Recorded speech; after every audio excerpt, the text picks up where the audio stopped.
which is the new NAFTA. Is your company prepared? I'm Kevin Holland with Lockton. We're a full-service insurance and risk brokerage firm with more than 100 offices around the world, 7,500 employees in 32 countries, and partnerships in about 125. We're headquartered in Kansas City, Missouri. We've got about 5,000 U.S. associates, and appropriate for today's conversation, our Lockton Mexico team consists of 4 offices with over 400 associates.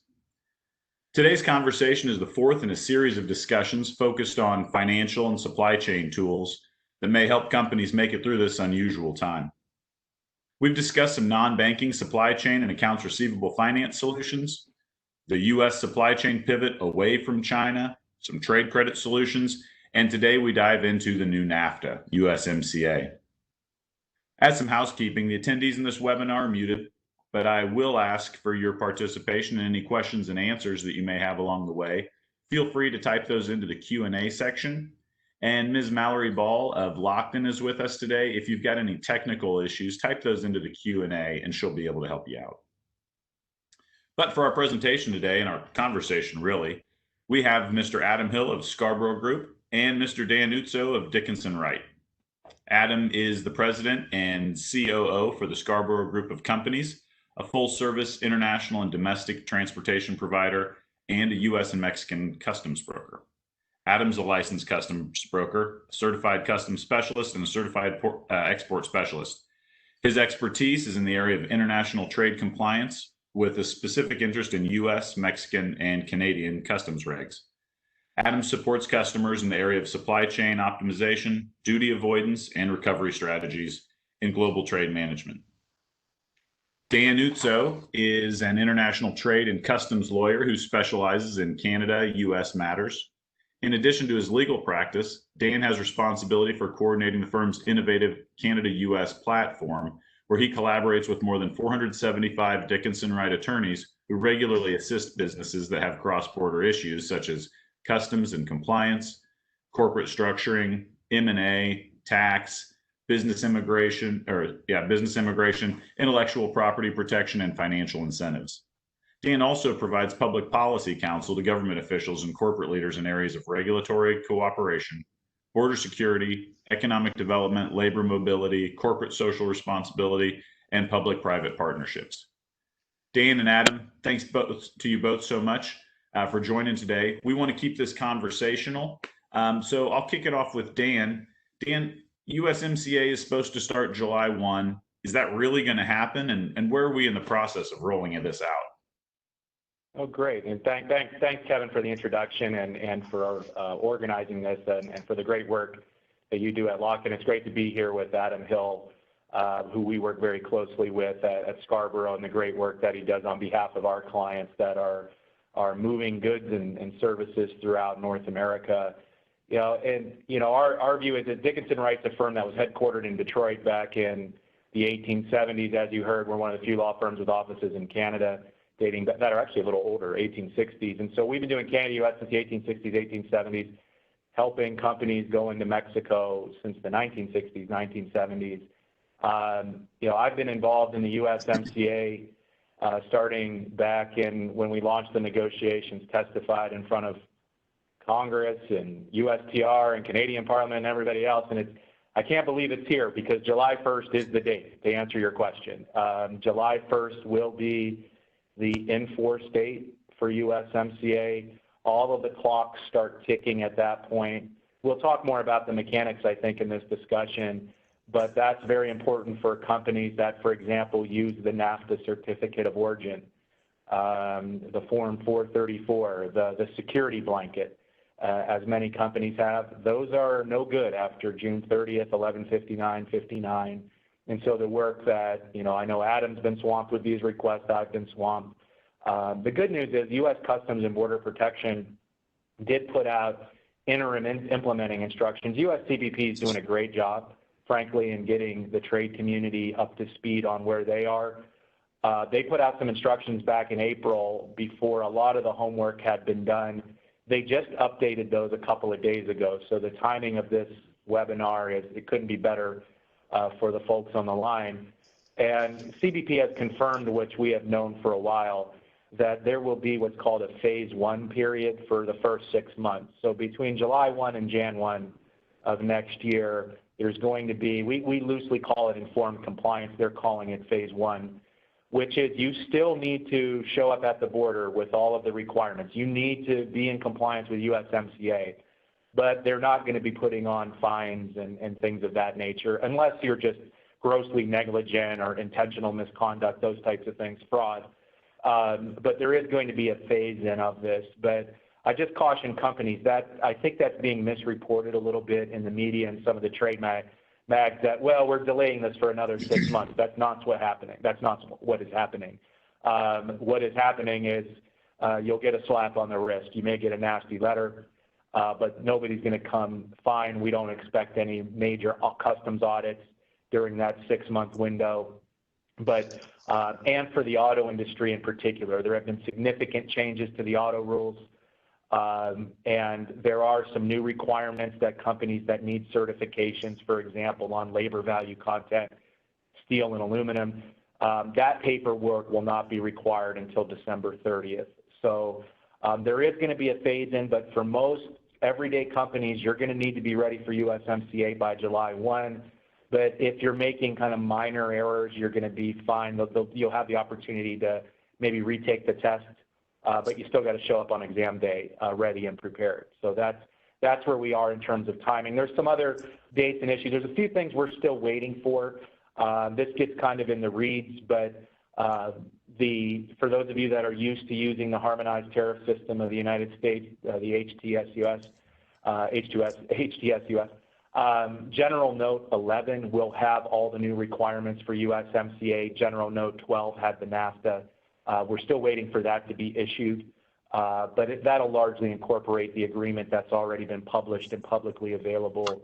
And we're also waiting for some of the certification requirements for the Department of Labor on how we will actually document those issues around the auto rules of origin. So there's still some things happening over the next few weeks, but for all intents and purposes, it's go time. And if you haven't been prepping for USMCA, now's time to really get into the reeds. And we can talk about the mechanics on how to do that. But for timing purposes, that's where we are right now. Hey, Dan, thanks. Let's go into a couple of those comments you made for non-compliance up front. You said there'll be some slaps on the wrist, probably not any serious fines. Will some delays result, though? I mean, is the delay of the shipment going to happen, or do you think it's still going to be able to pass through? I do think it will be. We've had informed compliance, this phrase, in other areas, so near and dear to Adam's heart. Whenever we've released new technology, I'm an ex-government guy. I came from the U.S. government, and then I worked in the Canadian government on border issues post 9/11. So after we've had a significant number of changes in terms of the movement of goods across borders since 9/11, 2001. So much more is automated, electronic. So whenever we release new technology, there's usually a 6-month period where there will still be things processed. There may be minor delays. That's really what we're doing here. I think folks understand, U.S. Customs understands that it's going to take the trade community some time to really get used to these processes.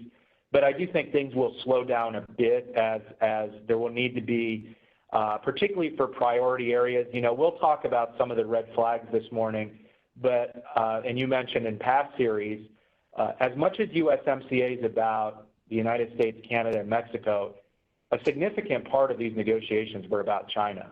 And the whole idea that product from China has been coming into the North American supply chain through Mexico and Canada, and to some degree the United States. So a lot of this, priority number one was to close the back door to China. So I think particularly those goods, and we all know one of the tariff strategies, I'm a China trade lawyer, so we all know one of the strategies that companies have used to mitigate the China tariffs is just do more production in Mexico, for example. So I think one of the areas that we will see of you know, when you ask about slowdowns, where there's going to be focus are goods that are coming from China, going into Mexico for some type of transformative activity, and then coming into the United States. And so I think if that's part of your supply chain, I think those will be the targets first for those. And there's where there may be more time in that area in terms of delays. And I want to go back to a couple of points we made when we were just kind of kicking around some thoughts before we went live here. We mentioned that customs at the border for just recreational travel at airports, et cetera, was probably a little firmer than it has been in the past because there's such a slowdown in travel. There's more time to actually go through the process.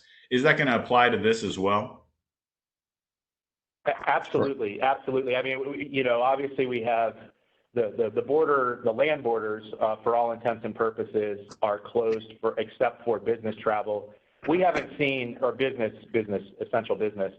We haven't seen major issues with that. There's always specific ad hoc circumstances, but the borders have been open. But keep in mind that freight volumes are down. That gives customs more time. And one of the real good news stories in USMCA is a lot of that work that we've done since 9/11. There was a program between the U.S. and Canada called Beyond the Border, which is where a lot of these new programs were incubated and came from. But that was really an MOU between the two countries. That has now been fully incorporated into USMCA in the Customs and Trade Facilitation chapter. So one of the major upgrades is Chapter 7 of the USMCA, where so a lot of the automation that we've seen, and also some of the issues primarily with Mexico, where I know companies that are used to shipping into Mexico, there's only certain customs brokers that you can use to get into Mexico at certain ports of entry. And I think we all know how you get on the preferred provider list in Mexico. Those types of things are gone now. All customs brokers, if they're should be able to use those little nuances of doing business with Mexico, particularly inbound into Mexico. Those have been eliminated. But just to more to your point, one of the big issues in those upgrades are more sharing of information, electronic information between the United States, Canada, and Mexico. In fact, it's required that they share information about shipments. And this just continues that trend that we've seen over the last decade and a half of, for companies that may have been dancing in the gray areas that, hey, US CBP, CBSA, SAA didn't catch us. The room to dance in the gray areas are over. And that's been true certainly in the last decade and a half. But in the wake of USMCA, I think we'll even see more of that in North America, that there will be more information sharing. So compliance is key. And I know it just sounds like paranoid lawyer or maybe paranoid customs broker with Adam, but it just is. I mean, the whole goal is to have, North America as the safe harbor as we're seeing these global trade storms. This may be the best place to do business, but our customs authorities will be sharing that information to make sure that what's qualifying as North American is North American made. Well, Dan, I think you brought up a good point in it's not just USMCA with customs officers being slow right now. We've seen an uptick across our entire client base of CF-28s, additional requests for information, and I think we're going to be on this trend for a while now. We felt it a lot early on in our current administration where maybe there was just a change in posture. And now I really feel like with the slowdown of global trade due to COVID, that our customs officers, specifically here in the US, are spending a lot of time and doing some really deep dives into things that maybe previously they wouldn't have. And so we've seen a big uptick in that in areas where I really do feel like there's probably an argument on both sides.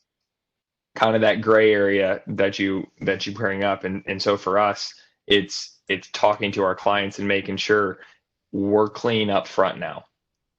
This idea of we think we're okay, Mexico says yes, US says no, those types of things are getting ready to go away. And I think that's really where, at least in my opinion, where a lot of our client base, your client base, starts to look at some of these things and say, maybe we need to put a little bit more focus on compliance. No one likes compliance, right? It's a cost center day in and day out. And so how do you get through that? But I think keeping yourself off of, your invoice list for the next 2 years due to a problem is probably a better spent time than I love you to death, Dan, but you're not cheap either. So at the end of the day, that type of work up front is really important. So Adam, what are the specific areas of compliance that you're highlighting for customers right now? Because these are a large group of new changes to what was NAFTA. If you want to be as compliant as possible, what are the areas that you think firms should focus on that are the kind of the highlighted areas?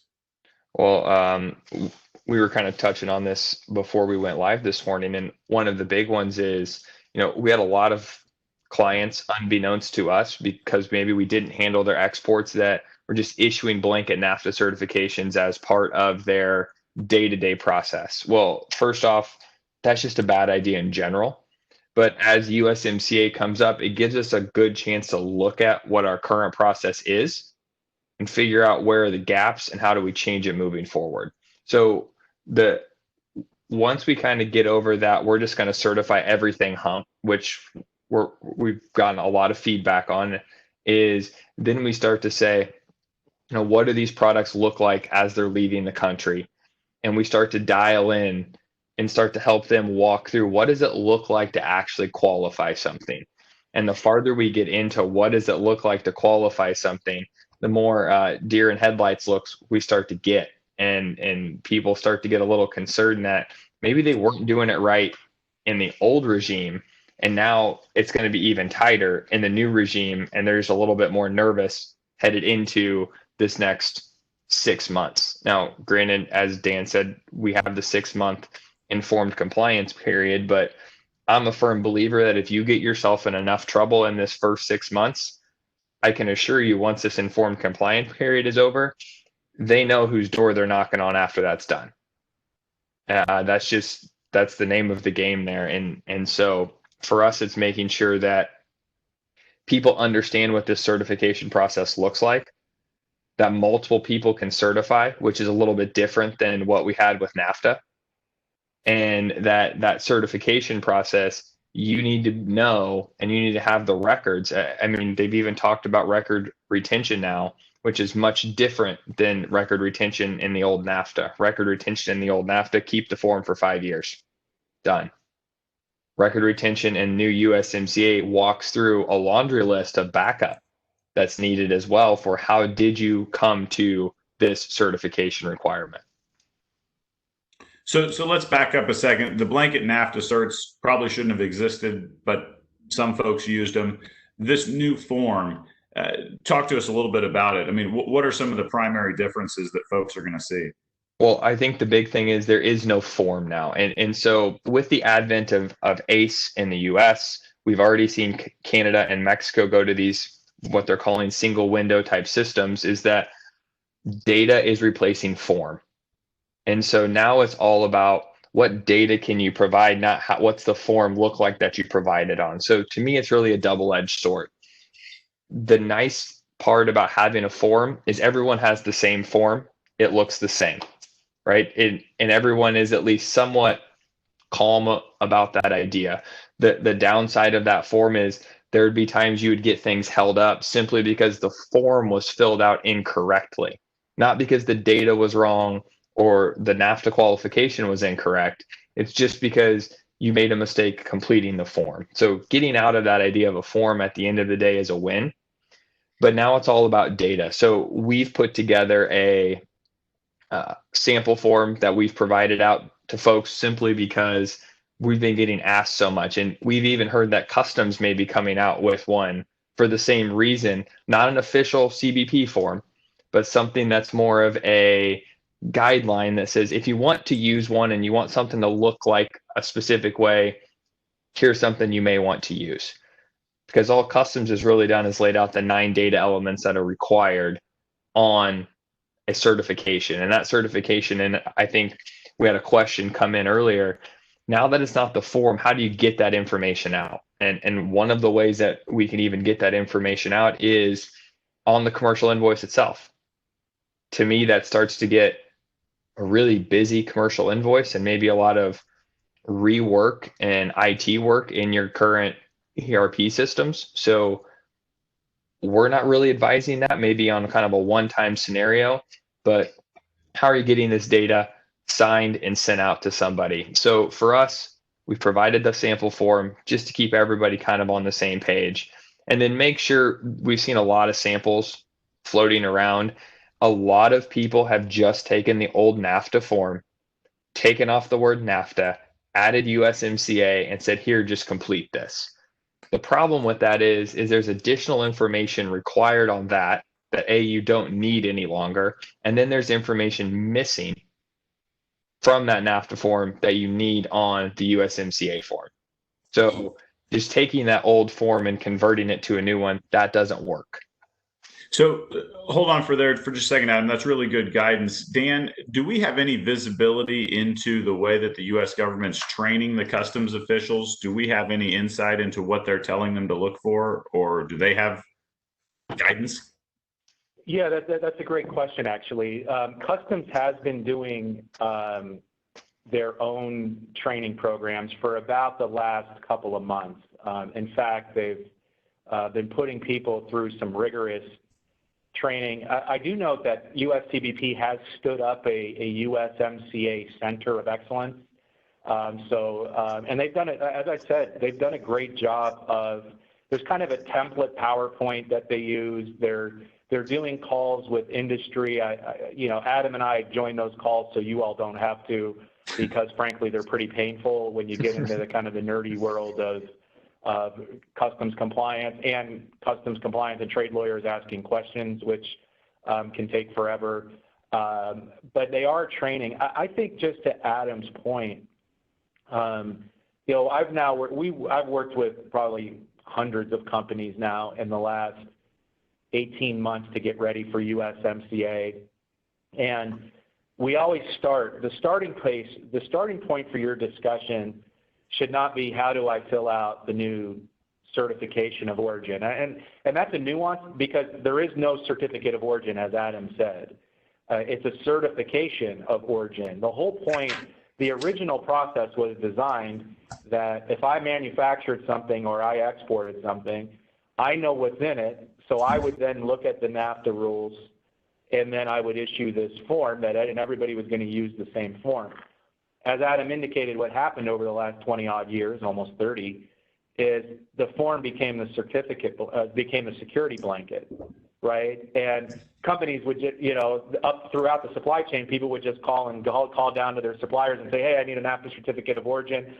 Somebody would go online and see what that meant and fill it out and then send it up the chain, but never do the underlying analysis. So when you look at what Customs is doing, USCBP, in terms of training right now, and based on what Adam just said, is the form is the last step in many ways, along with the record keeping, or the certification of origin is the last step now under USMCA. Where companies need to focus their analysis or their time right now is that data, is the substantive material up to date? Right? And so that's what USCBP is going to be looking for. Have you gone through the steps to let us know that this product you used to say is NAFTA eligible is still USMCA eligible?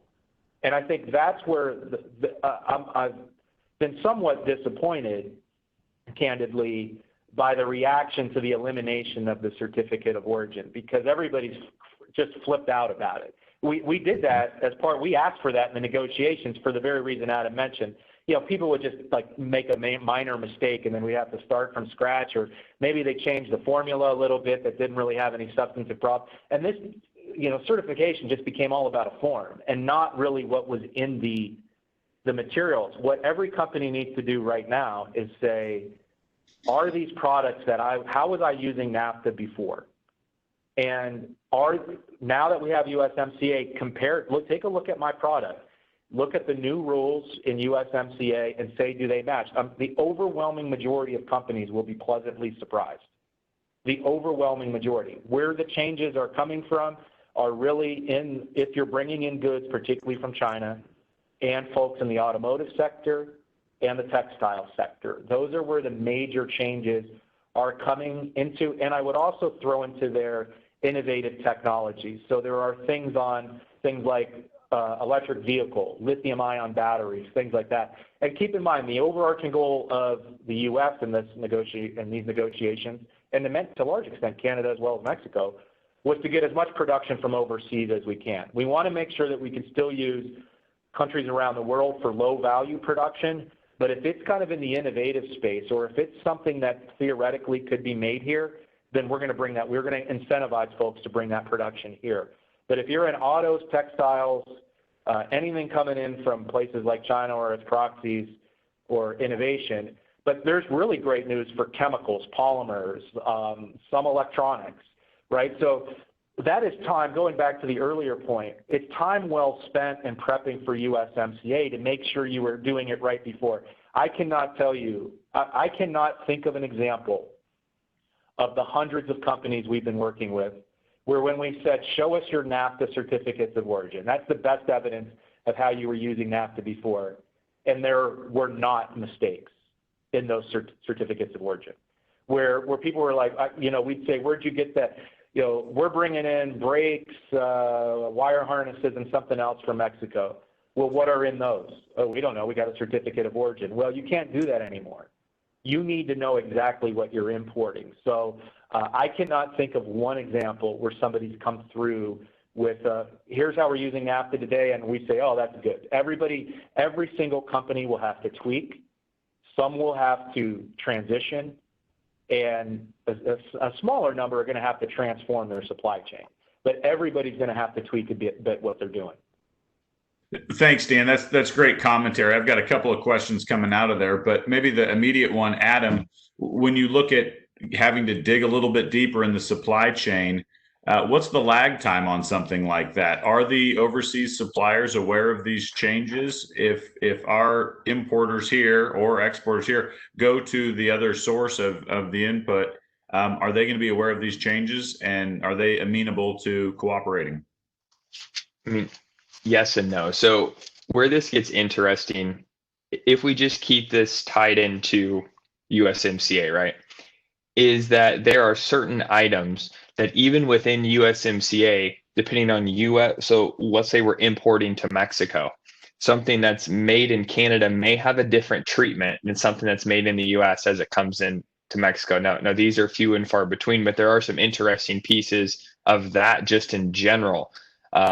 We have a client that we're working with right now that they fall into some of these new, what's called tariff preference levels, where there's amount of goods that can come in at one rate, and after that it's a separate rate. And you start to look at that, and that importing country's tariff number really starts to play an impact where previously we didn't have that as much. And then as far as Dan's other point on kind of getting beyond the supply chain, or getting beyond your first supplier. So the automotive industry has done it pretty well, right? You have the tier 1, the tier 2, the tier 3 suppliers, and they can trace that back all the way through. But where we haven't seen it is the rest of really any other industry doesn't function in that same type of manner. And so that's going to take a lot more work in really getting into, in these these suppliers treat this as proprietary information. And so prying some of this information out of them is somewhat difficult. And then you have to make the decision, if I can't get it, am I willing to still certify? Am I willing to take the chance? And so we always advise, if you don't know it, don't do it. It's not worth it. I can just see there being problems when I go to an overseas supplier and I don't have an actual physical form that needs to be completed. It may be difficult to convince them of the information that I need, that's a legitimate request. With the information here, the uniform regulations just came out, which is basically how the three countries are going to more or less treat each other in this cross-border world that we live in. And so within North America, it shouldn't be that big of an issue. Really, where it's getting into the issue is, as Dan mentioned, those brakes coming in from Mexico that have parts that maybe originated in Brazil, China, and Vietnam that all come into Mexico, get added to a wire harness that's sourced from the US, And all of a sudden you put all this stuff together and you import it into the United States, and someone gave you a certificate and you say, yeah, it's good. Well, it's that same idea that we talk to our customers all the time about, that even if you bought it from Susie down the street, you need to know where Susie got it from before you can make that claim that says something is originating or not. And it's the same idea. We've just now pushed it not only here in the US, but kind of that next step that says, even if I'm buying from Mexico or Canada and I get a certificate, where is their supply base located? How does their value chain really wrap up? No, that makes sense. I think being consistent in the approach across 3 countries is obviously going to be meaningful as we try to pursue additional information from the supply chains to confirm compliance. One item, I know we're getting a little bit tight on time, but there was a question that came in, and Dan, you mentioned it with the innovative products triggering some of these items. Are there any changes to intellectual property rights as part of this USMCA? Sorry. Yeah, sure. And that's a great question. I think, we focus so much on the customs compliance piece of this. There are changes behind the border as well, and some of those regulatory. In fact, when you look at USMCA, there was a lot of talk about ripping up NAFTA for political purposes. About 57% of the agreement's the same or has been changed. With recent agreements. So people say, well, it's just a rebrand. No, it's not, because 40% and change of $1 trillion economy is still a lot to do. So this is a renovation. And we talked a little bit, the renovation has 3 parts. The first is we put a fresh coat of paint on that 57%. We've talked a little bit about where we've knocked down some walls on things like China, on labor issues with Mexico, on the auto sector, et cetera. But we did put those upgrades in. I've talked about the Customs and Trade Facilitation chapter. The other major upgrade was the digital trade chapter and the intellectual property chapters. NAFTA, Al Gore hadn't invented the internet yet when the first NAFTA came through. So now we have a digital chapter, which really makes North America one of the best places in which to engage in innovation. We've committed to not put duties on digital transactions in terms of customs tariffs on electronic data flows, data localization requirements. You're not required to have the server in that particular jurisdiction if you want to do business there. Questionable whether things like a digital services tax will be prohibited. Those of you that may have saw our U.S. Trade Representative's testimony yesterday, that's a big fight we're having with the rest of the world and potentially Canada around a digital services tax that countries are putting on, like France and others, UK potentially. But IP, from a U.S. perspective, the IP rules have been strengthened. So U.S. has had longstanding issues with Canada over copyright issues, trademark issues, and some patent. So one of the things I would recommend is some of the timelines have been extended or shortened for IP protections. So as part of your preparations, so we've increased copyright protection. So Canada and Mexico have changed their copyright laws to align with the U.S., which basically copyright in the U.S. is as soon as Mickey Mouse gets a little bit older, we extend the length of time that copyrights are protected, so because Disney has significant influence. So Canada are extending those protections, but we're also limiting on some patents and trademarks because we want churn in the IP world. So we've had like the IP trolls, patent trolls that have tried to go online and register certain things and do those kind of things, and then nobody can ever use that name again. So there's actually less time. So what I would really encourage people to do is look at your IP portfolio, look at the new rules, and make sure they match up, because a lot of us just have calendar reminders that say 15 years from now, 20 years from now, look at our IP. Those timelines have shortened. So there's a lot of good news around, from a U.S. perspective in particular, a lot of good news around digital and IP in USMCA. Adam, tell me a little bit about how Scarborough works in the IP world. Is that something that applies to your firm as well? Really, the only time that anything like that applies is when we're importing branded merchandise. So for our sake, these changes don't have a big impact. Obviously, they have a big impact on our client base, but from our day-to-day world, we don't see a big impact. It is as long as companies have the correct documentation in place to import something that may be branded, it's still going to be pretty clean from a broker's perspective. So what is the big unknown that remains, Adam? It sounds like, we're still in the process. We've got 6 months to work through this. In your crystal ball, what's going to be the item that's going to see the most change over the next 6 months from where we sit today, 2 weeks out, until Jan 1? What will transform in this process? I think until Jan 1, so maybe if I look farther down the road, right? Not just January 1st. I think this is a step in the direction of, we talked about data over form, and this is a step in the direction of providing these certifications electronically to the governments. And as items flow in, the government's going to be able to, and I say the government, customs, and I do think we're a ways off of this, but I think the thought process, the idea is there, is they can take this information, bounce it off what you're already providing them, or as Dan mentioned with the amount of data sharing, bounce it off what Mexico's providing them and see if they can catch some anomalies in the data, because that's what this is all about. So in the long term, that's where I see the big change going. We're not there yet. Mexico functions very similar to this. There's a lot of information that bounces in and out of their government, all the way from payments and how you're going to get paid, how you received money, right? So I think this is just that evolution of maybe what that might look like here.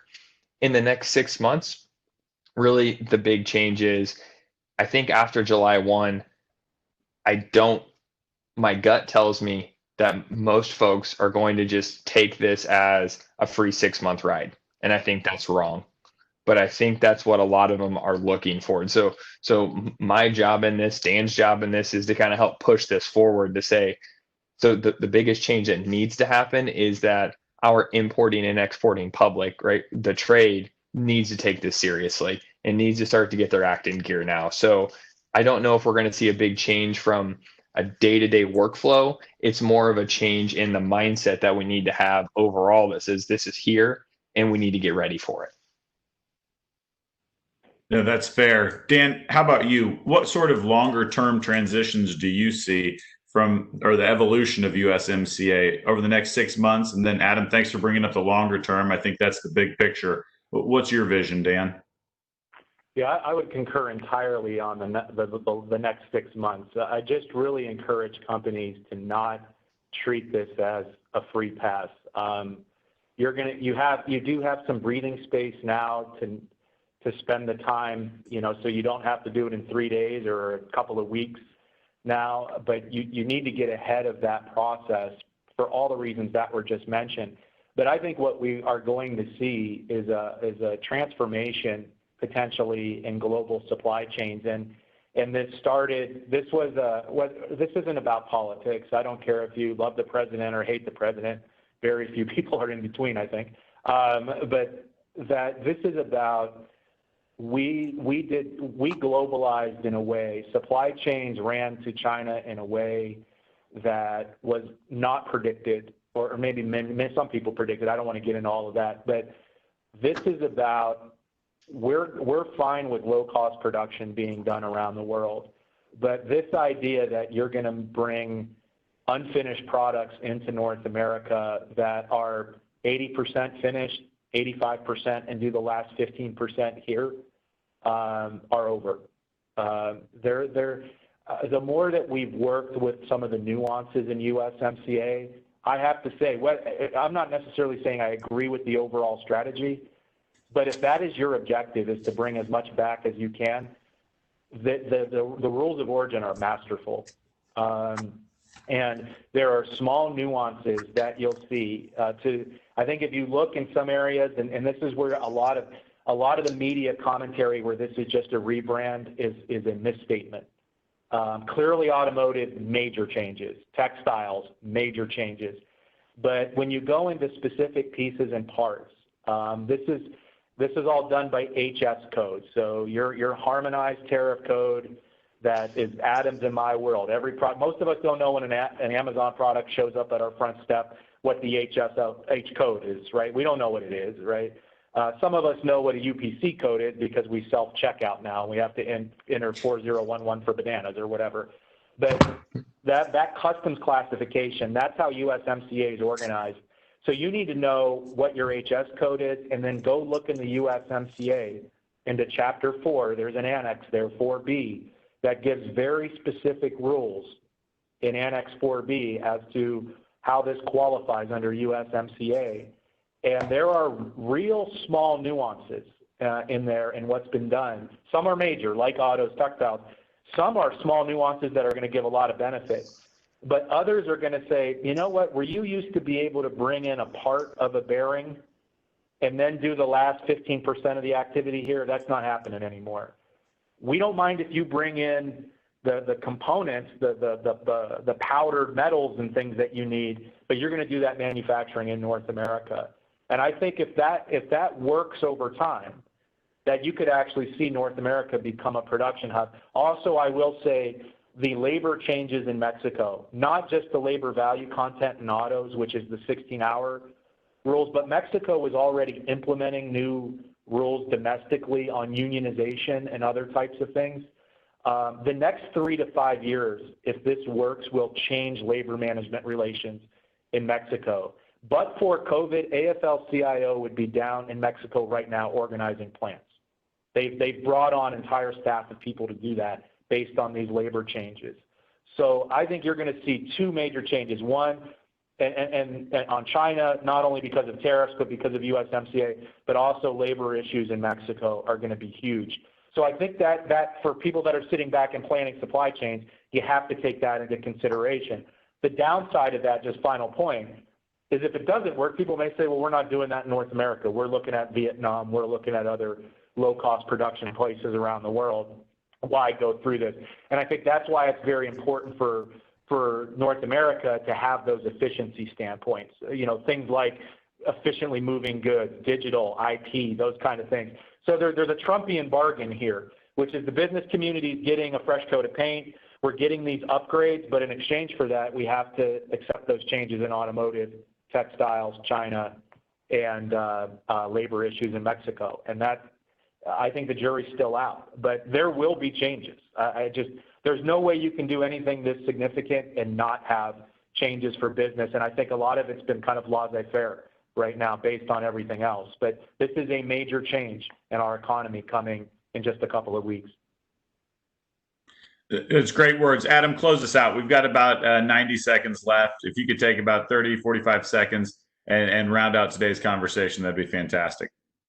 Sure. I guess real quick, thanks, Kevin, for having Dan and I on. It's been always nice talking, especially with you, Dan. But I think hitting my final point would be the idea of decoupling from China, which I think Dan's really hit home on, goes back to that original comment that both Dan and I have talked through on make sure you understand where your supplier supply base is. And the idea of decoupling from Asia or specifically from China may not be as clean and as easy as you anticipate it being. And so that's my words of caution headed into this. You're looking for that near shore supplier in Mexico, but where's their supply base? And I think maybe that's the kind of the piece that I'll leave the question mark on everyone's mind with is where is that next supply base and where is our supplier's supply base? Adam, thanks. Dan, great comments. I enjoyed it. I learned a lot from today's segment. Our time's up. Thanks for everybody who joined. This will be recorded and will be sent out in its entirety. We'll also send out some abbreviated versions as well. Until then, everybody, be well. This is Kevin Holland signing off. Zai Chen. Thanks, guys. Thank you.